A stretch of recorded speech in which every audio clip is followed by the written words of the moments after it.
Our presenter tonight is a psychiatrist in the Philippines. She has also finished her medical degree. We are a Memorial Medical Center, and she has also served her psychiatry residency at the Medical City in the Philippines. She also used to work at the Asian Hospital in Alabang, Philippines before moving to Singapore in 2006. Presently, our presenter for tonight is working as a counselor and psychotherapist here in Singapore. She also has started telepsychiatry for people outside of Singapore, especially for Filipinos working abroad. Okay, she is also very much involved po in volunteer work for Philippine causes such as advocating and volunteering for Gawad Kalinga. Please all welcome our presenter for this evening, Dr. Ora Antonio, MD. Ma'am? Hi, good evening. I'm Ora Antonio, and I'm your speaker for tonight. I'd like to share my screen, and I'll say something about myself in a while. Okay, so tonight we're going to talk about coping with anxiety and depression during COVID-19. But first of all, I'd like to thank the Philippine Embassy in Singapore and Polo office for inviting me tonight and for this opportunity para makausap kayo at para makipag-ugnayan tungkol sa isang very important topic, which is anxiety and depression. At sana makatulong sa inyo itong short webinar natin tonight. Okay, so hi, so my name's Ora Antonio, and Macy has said some things about me, but I think importante din malaman na ako'y galing sa Baguio City, and I grew up in Metro Manila and in South Cotabato. And then I went to UP Diliman and Los Baños for my pre-med, and UERM for my medicine proper. I worked as a psychiatrist in Makati and Alabang for 10 years before I moved to Singapore with my family in 2006.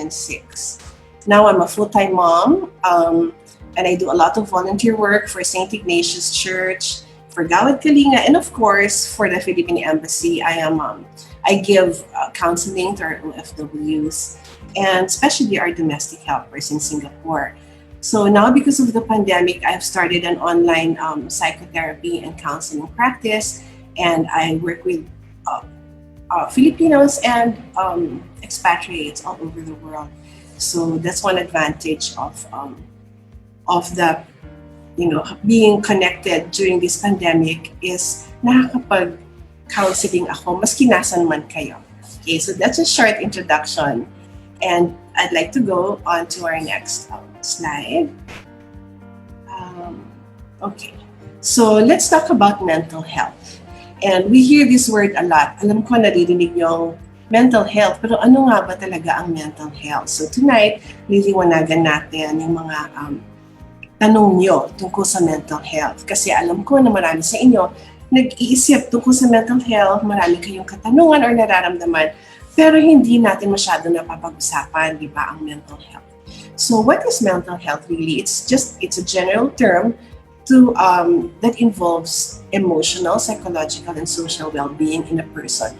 So ibig sabihin lahat ng nararamdaman, lahat ng iniisip, at lahat ng kabuuan ng isang tao, ng mental health na isang tao na nakaka-apekto sa lahat ng aspeto ng buhay ng isang tao.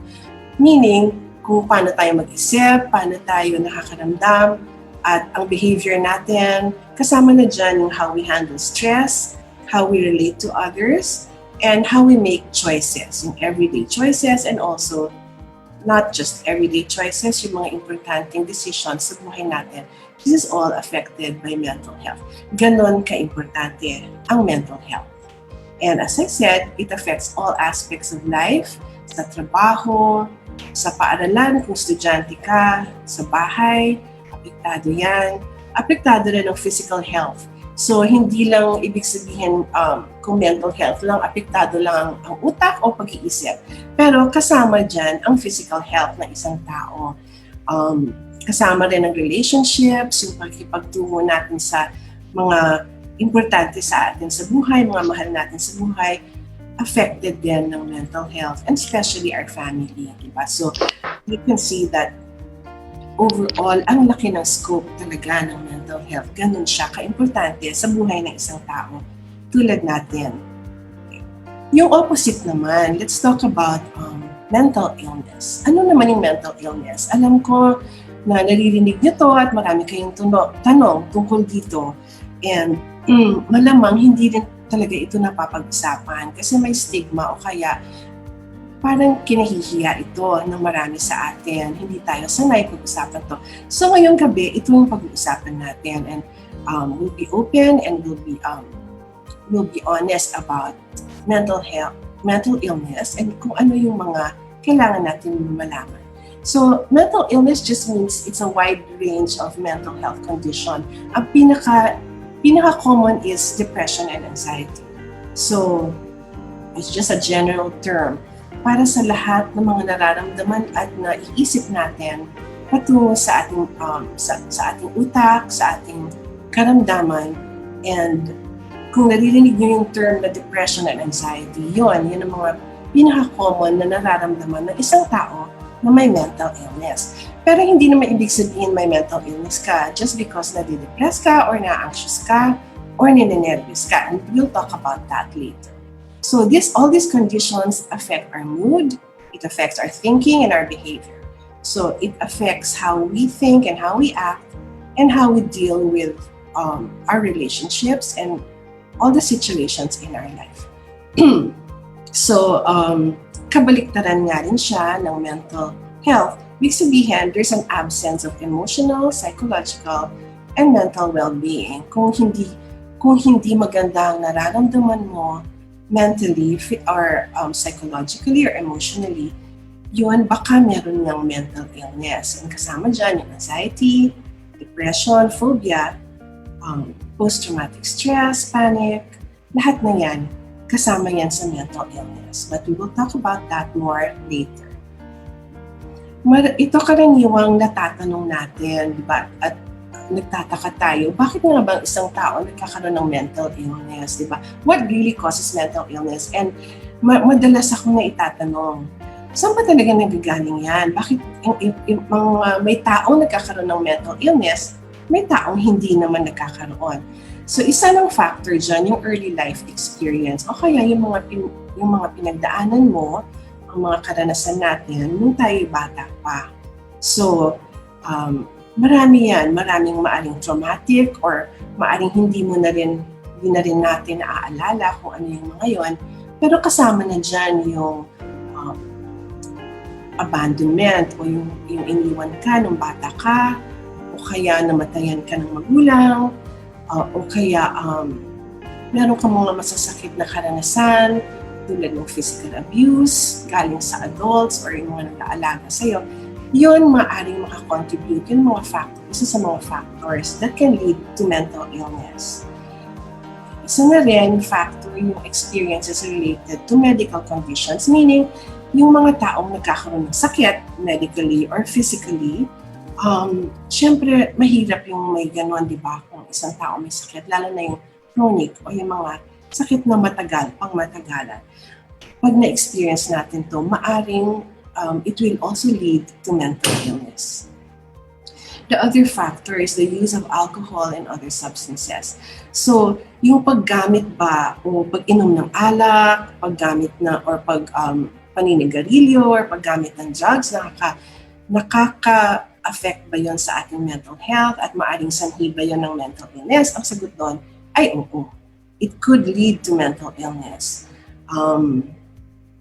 And the other factors here that I'm mentioning is itong biological factors. Ito, importanteng factor ito na hindi natin nalalaman karaniwan. Pero madalas ako natatanong, Doktora, ano ba to? Namamana ba?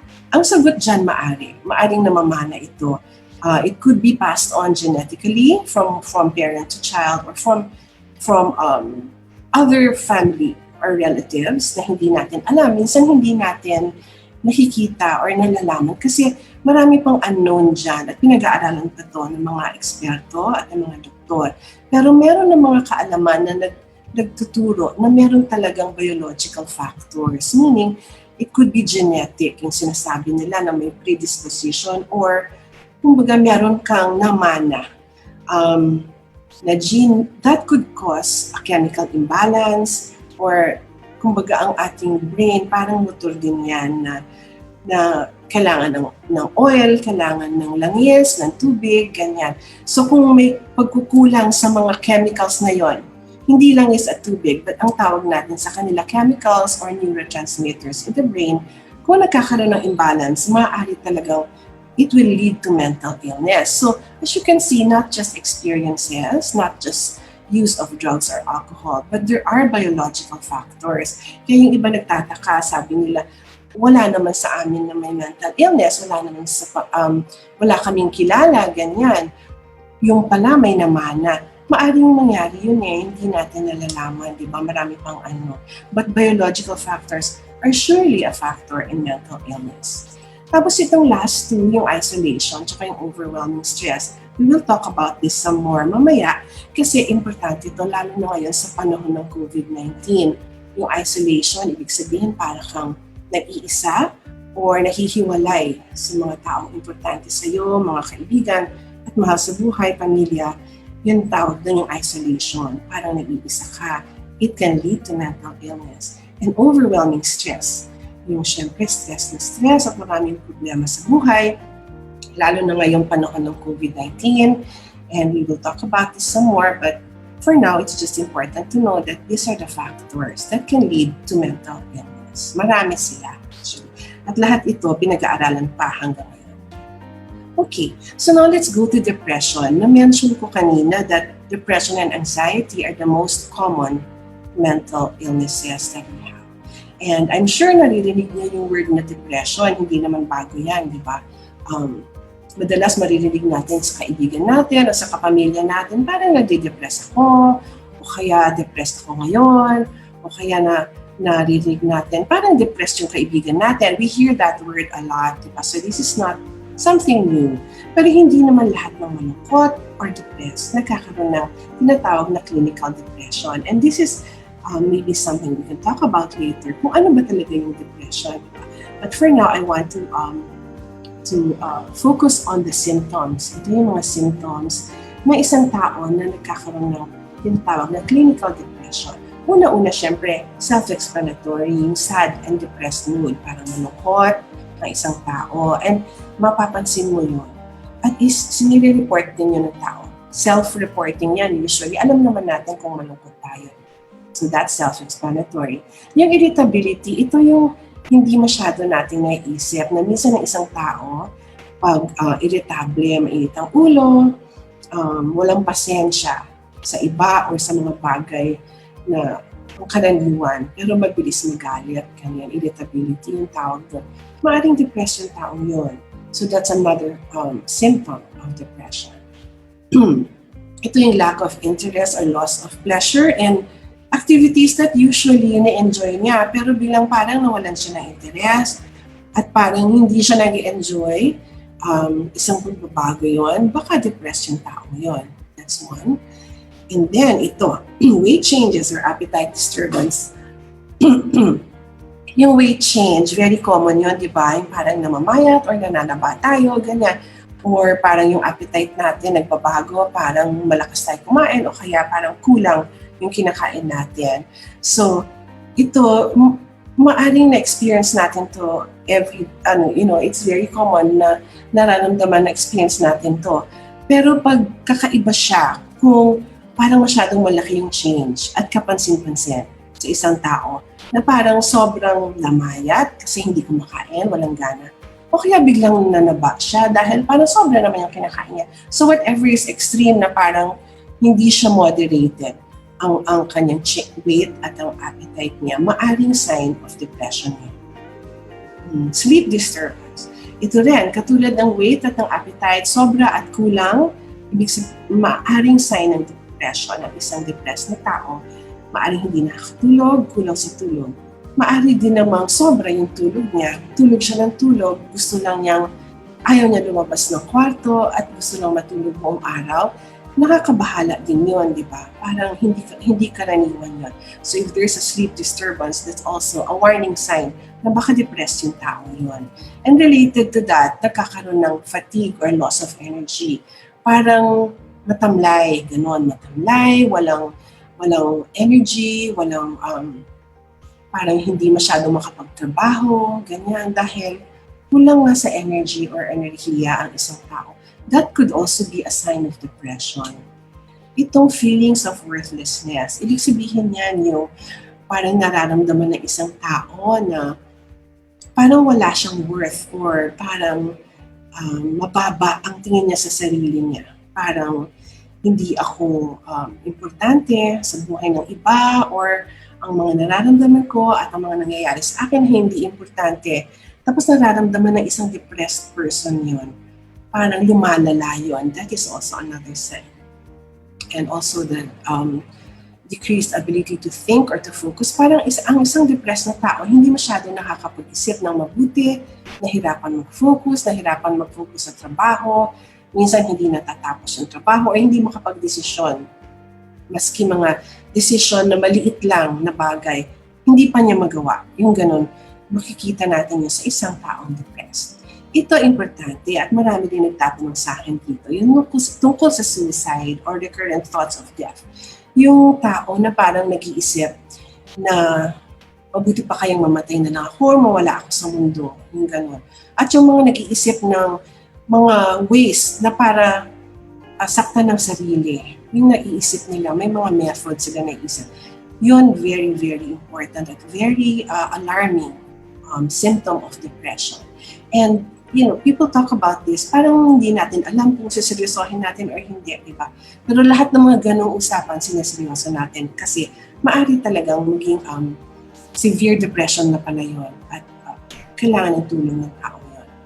At usually, ang depression lasts for 2 weeks or more. Ibig sabihin, kung nararamdaman mo mga 5 out of all of these or even 3 out of all of these, kung intense na nararamdaman mo, at 2 weeks na nangyayari yon, actually, depression na yon, clinical depression na yon. Yung iba, hindi na natin hihintayin mag 2 weeks pa. Imagine kung nararamdaman mo lahat. Ito maski isang araw, napakahirap, napakasakit, di ba? So, hindi na natin hintayin yung 2 weeks. Pag nakikita mo na ganito, ang karamdaman ng isang tao, maaaring talagang depressed na yon at maaaring kailangan niya ng tulong.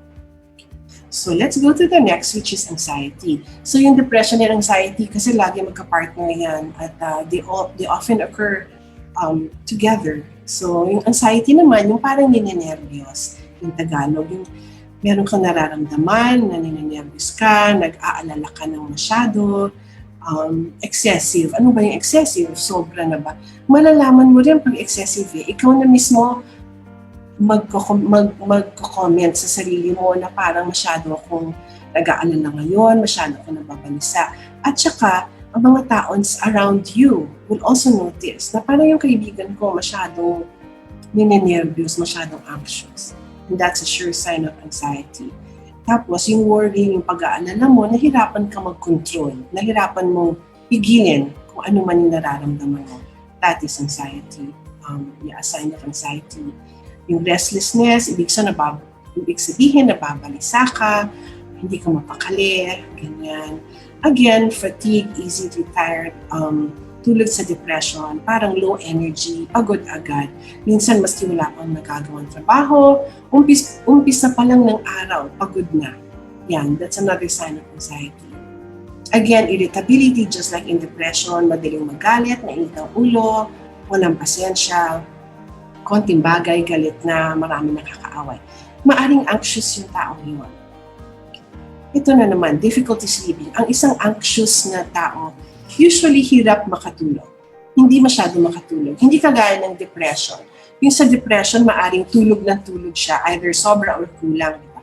Yung sa depression, maaring tulog siya ng tulog, ayaw niya bumangon, ayaw niya lumabas ng kwarto. Pero yung sa anxious na tao, hindi makatulog, karaniwan, kasi isip ng isip. Yan ang mga symptoms of depression and anxiety, and I'm sure we can relate, all of us, at one point or another, nakakaranas tayo, pinagdadaanan natin ito, lahat naman tayo, di ba? Pero kailan natin masasabi na parang kailangan natin ng tulong or kailangan ng tulong ng kasamahan natin or kapamilya natin pag nararamdaman nila itong mga to. Okay. Depression and anxiety, as I said, magka-partner palagi. Minsan pag depressed tayo, anxious tayo, karaniwan pag anxious tayo, nade-depress na rin tayo, di ba? Kasi imagine kung nararamdaman mo yung mga yun, di syempre malulungkot ka at madidepress ka sa nangyayari sa'yo. And it affects, as I said, all aspects of our lives, such as relationships, itong mga kamag-anak, kapamilya sa Pilipinas, minsan maski sa telepono, nakikipag-away tayo, ganyan, maaaring baka irritable tayo or malungkot or depressed tayo. Yung makikita natin yon sa relationships natin kung affected na talaga siya. Tapos makikita rin natin na parang mas mahirap magtrabaho, pag-depressed or anxious tayo, hindi natin magawa lahat ng trabaho natin, hindi natin natatapos yung mga activities na kailangan natin tapusin. Ito, posible rin lumalala ang mga nararamdaman natin sa katawan, nagkakaroon ng headache, ganyan, nagkakaroon ng pain, muscle pain.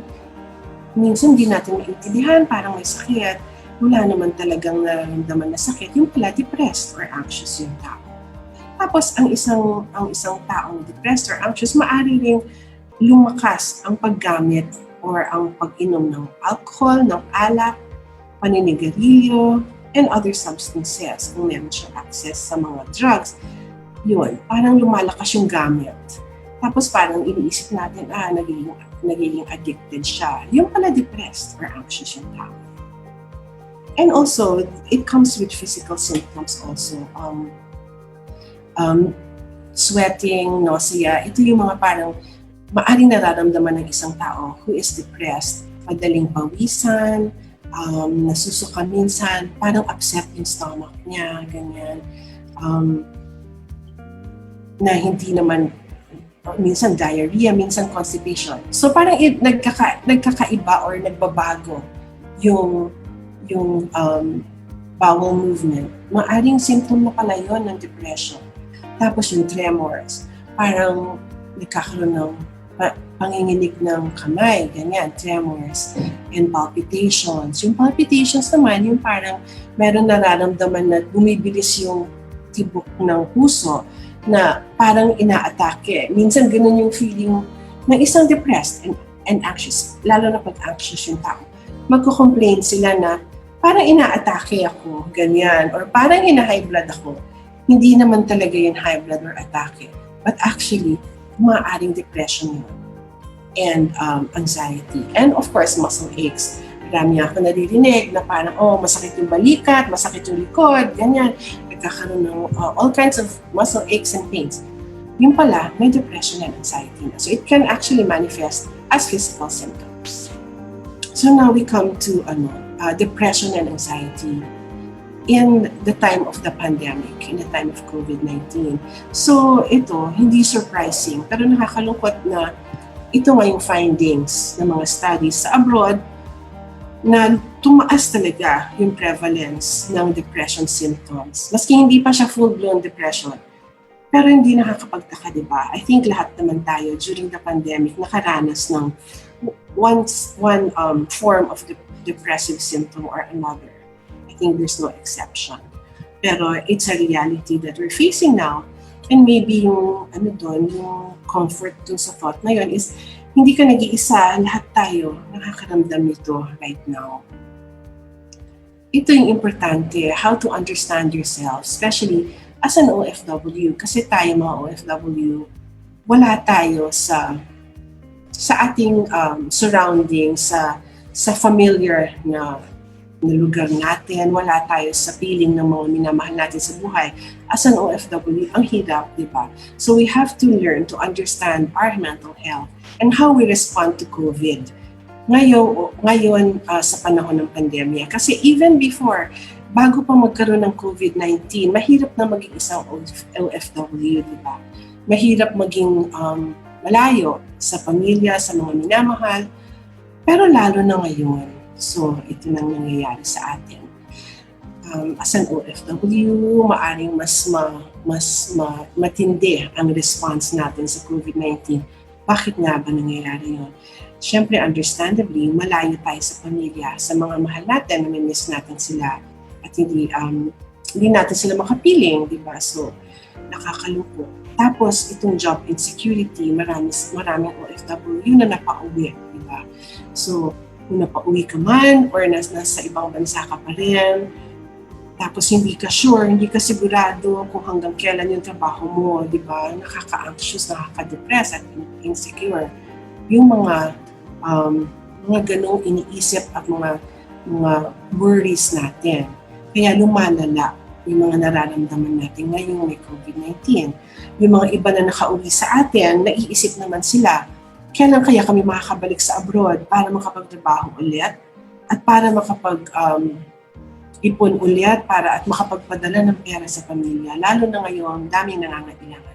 So kasama na dyan yung financial stress, di ba? Siyempre, pag nagkasakit, walang insurance, ang mga kapamilya, ang mga magulang na matatanda na, iniisip natin lahat yon, di ba? Anong ipapadala natin sa kanila? Lumalaki rin ang pangangailangan habang ang sweldo hindi lumalaki, di ba?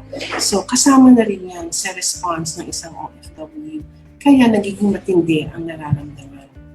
Ito pa, lack of access to healthcare. Kasi nasa ibang lugar tayo, hindi natin kilala yung health system ng mga countries natin na kung nasaan tayo. Minsan, naisip natin walang tutulong sa atin pag nagkasakit tayo or paano ako hihingi ng tulong sa ospital or sa doktor. Ganun. Well, luckily tayo sa Singapore, yung mga OFW natin, maayos naman, di ba, ang access natin to healthcare, may insurance lahat, ganyan. Sana ganun sa lahat ng bansa, di ba? Kasi napakahirap na maramdaman yung hindi ka sigurado kung saan ka magpapagamot, di ba? Kung may naramdaman ka. At saka hindi lang physically, yung mental health mo. Pag nalulungkot ka, nadidepress ka or anxious ka, sino makakausap mo, di ba? Ganyan. Busy naman lahat ng mga kaibigan mo, nagtatrabaho rin. Ayaw mo rin bigyan ng pabigat ang mga pamilya mo sa Pilipinas. So, worried ka tuloy din sa sarili mo, di ba? Ito, lack of access to information or news from home. Alam ko, nangyari ito recently during the dalawang bagyo na sunod-sunod sa atin. Tapos nawala ng wifi, nawala ng kuryente. May mga panahon na hindi natin alam kung ano yung nangyayari sa mga pamilya natin sa Pilipinas. Di syempre, pati tayo, nininervous tayo at naging anxious tayo. Ito yun, lack of information about the pandemic in your language. So, syempre, nagtatagalog tayo, mga Filipino tayo. Pag nasa ibang bansa tayo, hindi naman lahat ng information, karaniwan, ang information hindi na sa Filipino. Usually, English or iba, or ibang language even. Buti nga kung English, naintindihan natin. Pero may mga ibang lugar na hindi natin maintindihan ang language nila. And this can lead to depression and anxiety. Kasi gusto natin malaman ng mga nangyayari, ang mga news, ang mga advice ng government, pero hindi natin nakukuha yon sa language na komportable tayo. Di syempre parang nakaka-nervous din yun at nakakalungkot. So that can lead to mental illness also as a response to COVID. So, okay. So yan yung information natin, but I guess this is important, diba? How to cope with anxiety and depression in a pandemic. Ito yung medyo hopeful sa atin. There are ways of coping. Meron naman tayong mga lunas, di ba? Sa pag naging anxious or depressed tayo in a pandemic. First of all, we take this for granted.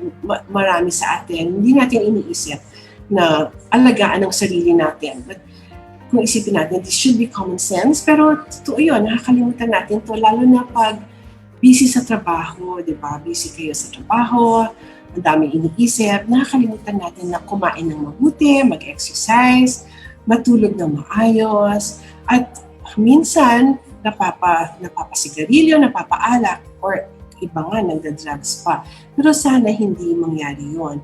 Instead, we should eat a balanced meal, exercise regularly, and get plenty of sleep. And I will talk about this more mamaya. May mga strategies tayo of how to take care of your body. Okay? So next is, okay, this picture was pre-pandemic, so wala pang social distancing noon, di ba? And it was so easy to connect with others, to gather in groups, pag day off or pag merong oras, ganyan, ang dali mag-party, ang dali mag-picnic. Siyempre, hindi na to pwede gawin ngayon masyado. But there are other ways to connect, di ba? And social media or ways to connect like WhatsApp, Viber, Facebook, marami na ngayong ways kung paano tayo mag-communicate at mag-connect sa mga mahal natin sa buhay at sa mga kaibigan natin na kasama natin sa ibang bansa. So, tama yun, nagawin natin yun, mag-connect tayo, share your concerns with others. Pag may break time during the day, connect with people who make you happy, kung yung sa anak mo or asawa mo sa Pilipinas, or magulang mo, mag-connect ka maski sandali lang kung may oras, di ba? And importantly, build a strong support system. Surround yourself with people who make you happy where you are, sa place of work mo. Dito sa Singapore, napansin ko marami namang mga groups na magkakaibigan na nagsusuportahan. And I think that's very good. And aside from that, support system also is your embassy, di ba? The people who can help you are the people, like the people in the overseas labor office who can help you. Yeah, you can connect with them and you should connect with them during this time. Okay. Ito importante, take breaks. Alam ko na minsan sobrang busy kayo na nahihirapan kayo mag-take ng break, pero importante yung mag-take ng break talaga at saka karapatan nito. Hindi naman ito hinihingi sa employer. Dapat binibigay nila sa inyo to and you should know your rights. Paalala lang sa kanila na mag-day off ako bukas, ganyan. So, importante yun. You should take a break. And aside from that, during the day rin, maski na yung hindi weekly breaks, during the day, pag may oras ka, I'll give you some techniques later. Deep breaths and stretching exercise. Maski 3 minutes, 5 minutes lang na deep breaths or stretching exercise, malaking bagay yun. Actually, nakakatulong yun. Okay, this is another tip. Stay informed. We should choose, pero yung information natin should come from reliable news outlets. Hindi yung maski ano lang, papatulan natin na information, pipiliin din natin, di ba? Kaya, importante yung meron sanang yung news outlet na galing sa Pilipinas na nakakaabot sa abroad, di ba? Sana tuloy-tuloy yun. That's very important. You choose the news outlets that you listen to, but stay informed kasi gusto natin malaman. At importante sa atin na alam natin ang nangyayari sa atin. Listen to government advice sa country where you are. For example, dito sa Singapore, maraming advice ang government. Every day, may text sila kung anong mga yung situation natin sa COVID at kung anong mga dapat gawin. Makinig tayo sa kanila. Pero we should check updates only at certain times. Hindi naman yung ora-ora na minuto nag-check kasi nakaka-stress din yon, di ba? Pag sobra yung information na nararamdaman natin. Kaya we should avoid too much exposure to news. Beware of social media rumors. Ang daming rumors, ang daming hindi totoo na lumalabas sa Facebook, lalo na or sa mga other sources of information. Ingat din tayo sa ganon. Hindi dapat natin pakinggan lahat. Kasi kung lahat pakinggan at paniwalaan natin, nakaka-stress. At hindi naman kasi lahat yun totoo at hindi yun nakakatulong. Diba? So beware of that. Rumors, also beware of over-information. Hindi lahat ng information helpful, hindi lahat ng information kailangan natin malaman. Huwag nating pakinggan lahat dahil masistress lang tayo kung lahat yan papatulan natin. Okay? So, piliin natin, but stay informed. Ito, very important. Seek help when needed. Huwag tayong mahiya. Huwag tayong mahiya na humingi ng tulong pag kailangan natin. Kasi marami namang gustong tumulong sa atin. Hindi lang natin minsan alam kung saan or paano, di ba? Pero kagaya ng ating embassy dito sa Singapore, alam ko, very willing sila to help. At marami rin tayong mga citizens, mga kababayan dito sa Singapore At sa ibang lugar, I'm sure not just Singapore, but other places too, mga kababayan who are willing to help you. So, humingi kayo ng tulong, lalo na pag nakakaramdam kayo ng depression or anxiety or any other form of mental or emotional condition or illness, di ba? So, in relation to that, here are some OFW help hotlines. You might want to take a screenshot. Pwede nyo i-screenshot ito or i-share natin later. Sa Singapore, Hong Kong, Japan, Saudi Arabia, sa UAE, ito yung mga pwedeng tawagan kung nakakaramdam kayo ng sobrang pagkalungkot, depression, anxiety, lalo na pag hindi na normal ang nararamdaman nyo. At yung mga na-mention natin na symptoms, ganyan, lalo na pag merong thoughts of self-harm, ganyan, importante na humingi na kayo ng tulong. O kaya, maski sabihin nyo sa kaibigan ninyo or sa employer ninyo at silang hihingi ng tulong para sa inyo. But importante na malaman ng iba na kailangan nyo ng tulong. Huwag kayong mahiya at huwag nyo nang i-delay yung tulong na yun. Huwag nyo ipagkait sa sarili ninyo na matulungan kayo ng iba. Okay, so here we have strategies for wellness. Ito yung mga ano lang to, mga suggestion, pero malaking bagay ang natutulong nila. And we can talk about this more later sa Q&A natin. As I mentioned kanina, exercise and physical activity. Kasi napaka-importante ng exercise, di ba? Tsaka ng physical activity sa ating well-being, psychologically and physically. So pag may oras kayo, go on walks, go on hikes, kung pwede, di ba? Ito, Singapore, mga scenes to na pwedeng puntahan ng isang tao, di ba? Pag nag-day off or pag may oras. Or kung hindi naman kayo makapag-day off or makalabas, punta kayo sa YouTube, tapos i-search nyo, short home workout. Yan. Lalabas dyan yung mga workout na pwede nyo gawin, maski 5 minutes lang. Maski during the day, mga stretching, ganyan, tsaka exercise.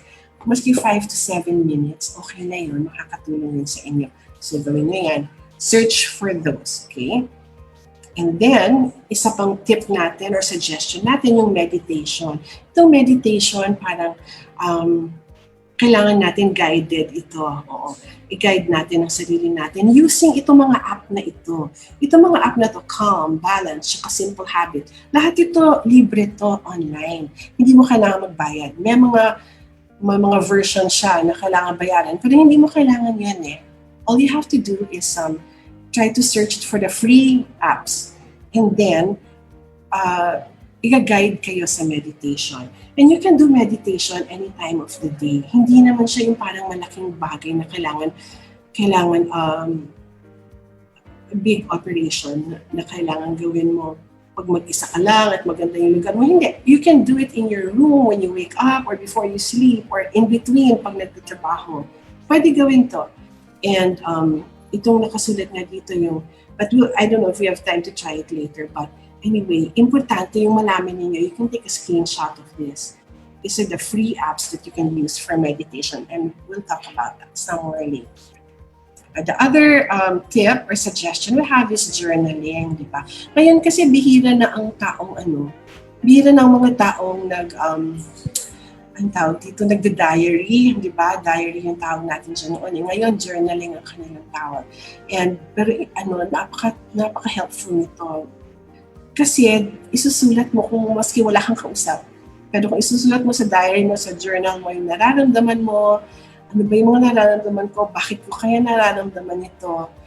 And parang consciously isipin mo, ano ba yung may maganda bang nangyari sa akin ngayong araw na to? Ano ba yung isang bagay na yon na maganda na nangyari sa akin? Susulat ko yan. At isa pa, anong pwede kong gawin na maganda bukas that I can look forward to? And then I will write that down also. This will help you parang deal with your feelings of anxiety or depression, and then pwede mo rin basahin yan later on and maintindihan mo yung sarili mo na parang ay naramdaman ko to siguro dahil nangyari to, pero ito yung nakatulong sa akin, gano'n. At ang journaling naman, wala namang wala namang rules. Kung anong gusto mong gawin, yung iba nagdo-drawing, yung iba nagsusulat. Okay lang, maski basta ilagay mo dyan ang nararamdaman mo, yun ang importante. Okay, ito yung sinasabi kong breathing exercise. Ito example lang, ito yung box breathing. This is very short kasi breathe in, tapos hold. breathe out, hold again. So parang kaya box siya, di ba? And then you breathe in for 4 seconds each. 4 times. And do this 4 times. So breathe in, hold it for 4 seconds. And then breathe out, hold it for 4 seconds again. Isang box na yun. Breathe in, hold, breathe out, hold. And you can do this 4 times. Alam mo, sobrang ano lang to. Sobrang bilis lang nito. Pero nakakatulong to. Parang napakasimple isipin. But you do this with your eyes closed in a quiet corner of your room or of the house. It will help you also with anxiety. Lalo na pag may nararamdaman na nag-uumpisa na yung anxiety or depression, or depressed feelings, you can actually do this on your own. Madali lang siya. Pwede natin practice later pag may oras tayo. Okay. Okay. Ito isang quote na to anonymous, pero nabasa ko to. And I think it's so important for us, di ba? Darating ang oras sa buhay natin na tayo ay mapapagod. Pero kung dumating man yon, matuto kang magpahinga at hindi ka susuko. Okay? Sige, huwag ka sumuko, magpahinga ka. Okay. This is it. Okay, so I think this is our last slide. So we'll have time for the Q&A kasi alam ko marami kayong mga tanong. Gusto lang namin paalala na naintindihan namin kayo as an OFW. Magkakasama tayo dito at magtutulungan tayo dahil minamahal ka ng maraming tao kasi hindi mo kakilala o hindi mo alam. And pinapahalagahan ka namin at ipinagdiriwang ka namin. Kaya nandito kami para sa iyo and we're here to help you cope with anxiety and depression. If ever may nararamdaman kayo, just let us know, especially yung embassy where you are at the moment.